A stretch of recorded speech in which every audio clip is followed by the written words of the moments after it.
암세포만 골라서 파괴하는 저격수가 있다면 어떨 것 같으세요? 무슨 SF 영화에나 나올 법한 얘기 같죠? 근데 이게 지금 현실이 되고 있습니다. 오늘은요, 암 치료의 판도를 완전히 바꿔놓을 새로운 무기에 대한 이야기를 좀 해볼까 합니다. 여기 평생 트럭 운전만 해오신 김길동 씨가 계십니다. 그런데 어느 날 갑자기 간암 말기라는 정말 청천벽력 같은 선고를 받게 돼요. 의사들도 다들 손을 놓은 상태, 치료가 불가능하다는 절망적인 상황이었죠. 그때 한 의사가 이런 말을 건넵니다. 어차피 이래 주구나 저래 주구나 마찬가지인데 한번 해보시죠? 이게 바로 김길동 씨에겐 마지막 남은 동아줄이었습니다. 당시 김길동 씨의 간 상태가 어땠냐면요. 7에서 8cm짜리 거대한 종양은 물론이고 간 전체에 마치 첨가를 흩뿌려 놓은 것처럼 작은 암세포들이 쫙 퍼져 있었던 거예요. 이걸 다 제거하려면 간을 아예 다 드러내야 할 판이었죠. 그러니까 이건 사실상 수술 자체가 불가능한 상태였던 겁니다. 자, 그런데 왜 김길동 씨의 경우처럼 유독 간암은 치료가 그렇게 어렵다고들 하는 걸까요? 지금부터 그 이유를 한번 제대로 파헤쳐 보겠습니다. 간암이 괜히 침묵의 암살자라고 불리는 게 아닙니다. 진짜 까다로운 상대거든요.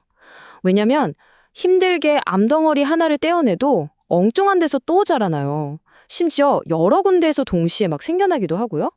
게다가 혈관을 타고 온몸으로 순식간에 퍼져나가기 때문에 뭔가 이상하다 하고 증상을 느꼈을 땐 이미 손쓰기엔 너무 늦어버린 경우가 대부분이라는 거죠. 그래서 이 숫자가 나옵니다. 약 40%. 이게 바로 우리나라 간암 환자들의 5년 생존율이에요. 다시 말해서 10분 중에 6분은 5년을 채 넘기지 못한다는 정말 암담한 현실이죠. 다른 암들은 생존율이 계속 올라가고 있는데 유독 간암은 아직도 이렇게 제자리 걸음인 셈입니다.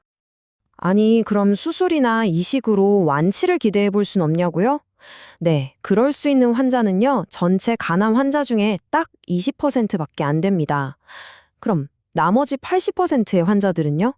사실상 뾰족한 수 없이 병이 점점 나빠지는 걸 그저 지켜볼 수밖에 없었다는 거죠. 자, 그런데요, 이 절망적인 상황을 한 방에 뒤집을 수 있는 진짜 게임 체인저가 등장했습니다.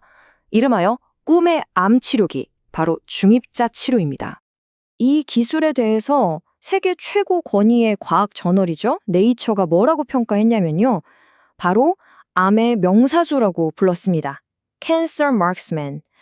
빗나가는 일 없이 오직 목표물만 정확하게 타격한다는 정말 멋진 별명이죠. 아니, 대체 중입자 치료가 뭐길래 이렇게까지 극찬을 받는 걸까요? 아주 쉽게 설명해 드릴게요. 우리 몸을 이루는 원소 중에 탄소 있잖아요. 이 탄소 입자를 어마어마한 속도로, 그러니까 빛의 속도의 70%까지 가속시키는 겁니다. 그럼 이게 뭐가 되느냐? 바로 탄소 미사일이 되는 거죠. 그리고 이 초정밀 미사일로 다른 곳은 건드리지 않고 오직 암세포만 골라서 폭격하는 겁니다. 대단하죠? 아니, 근데 어떻게 이런 일이 가능할까요? 어떻게 저격수처럼 정확하게 암세포만 맞출 수 있을까요? 자, 그 비밀, 그 과학적인 원리를 지금부터 한번 들여다보겠습니다. 기존의 방사선, 그러니까 X선 치료를 한번 선탄총이라고 생각해 보세요. 목표물 하나를 잡으려고 총을 쐈는데 주변에 있던 무고한 정상 세포들까지 전부 다 맞아버리는 거예요. 부작용이 엄청나겠죠. 그런데 중입자 치료는 다릅니다. 이건 저격소총이에요. 주변은 전혀 건드리지 않고 저 멀리 있는 암세포의 핵, 딱 그 중심만 정확하게 꿰뚫어 버리는 거죠. 이게 가능한 비밀 무기가 바로 브래그 피크라는 아주 신기한 물리 현상 때문입니다. 중입자 빔이요, 우리 몸에 들어와서 피부나 다른 장기 같은 정상 조직을 지날 때는 에너지를 거의 안 써요. 그냥 얌전히 쓱 지나가는 거죠. 그러다가 딱 목표로 정해둔 암세포에 도착하는 그 순간 가지고 있던 모든 에너지를 한꺼번에 뻥 하고 터뜨리고는 그냥 사라져버립니다. 정말 이름 그대로 시한폭탄 같지 않나요? 자, 말이 길었죠. 백문이 불여 일견입니다. 그럼 이 놀라운 기술이 실제 치료실에서는 어떻게 쓰이는지, 또 다른 환자이신 박성태 씨의 사례를 통해서 한번 생생하게 들여다볼게요. 치료 과정은요, 정말 한치의 오차도 없는 정밀 작업 그 자체입니다. 먼저 보세요. 머리카락보다도 얇은 금으로 된 침을 암 주변에 꽂아서 정확한 타겟을 설정합니다. 그리고 환자가 숨을 쉴 때마다 암도 같이 조금씩 움직이잖아요. 그 미세한 움직임까지 3D로 완벽하게 계산해내죠. 이 모든 준비가 끝나면 치료는 놀라지 마세요. 단 2, 3분이면 끝납니다. 정말 눈 깜짝할 사이죠. 치료를 받은 박성태 씨의 소감 한번 들어보실래요? 그냥 MRI 찍는 것처럼 편안했어요. 라고 하십니다.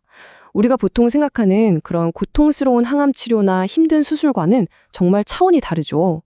더 놀라운 건 이분이 치료가 딱 끝나자마자 그냥 자기 발로 뚜벅뚜벅 걸어서 치료실에 나왔다는 겁니다. 자, 그렇다면 김길동 씨, 박성태 씨의 이 놀라운 경험이 그냥 몇몇 운 좋은 사람들의 이야기에 불과할까요? 아니면 이 기술이 앞으로 암 치료의 미래 전체를 바꿔놓게 될까요? 이제 그 얘기를 좀 해봐야겠습니다. 우리보다 이 치료를 먼저 시작한 일본의 데이터를 보면요. 정말 입이 떡 벌어집니다. 국소 제어율이라는 게 있는데 이게 뭐냐면 치료한 부위에 3년 동안 암이 다시 안 생길 확률을 말하는 거거든요. 이게 무려 81에서 92%에 달합니다. 그러니까 쉽게 말해 10명 중 9명 이상은 치료가 성공적으로 됐다는 뜻이에요. 근데 진짜 놀라운 건 따로 있습니다. 이 결과가 어떤 환자들에게서 나왔냐는 거예요. 종양 크기가 4cm를 넘어서 너무 크거나 혈관까지 암이 파고들어서 이분은 더 이상 치료가 어렵습니다 하고 포기해야만 했던 환자들 있잖아요. 바로 그런 분들에게서도 국소 제어율이 80%를 넘었다는 겁니다. 이건 정말 대단한 거죠. 맨 처음에 소개해드렸던 김길동 씨 이야기 기억나시죠? 어차피 죽을 목숨이라며 마지막 희망을 걸었던 그분은요, 이제 건강을 완전히 되찾으셨습니다. 이처럼 중입자 치료는 말기암이라는 절망적인 단어를 치료 가능한 병으로 바꾸는 어쩌면 기적 같은 일을 현실로 만들고 있습니다. 우리가 꿈꿔왔던 암 정복의 시대, 어쩌면 생각보다 훨씬 더 가까이 와 있는 건 아닐까요?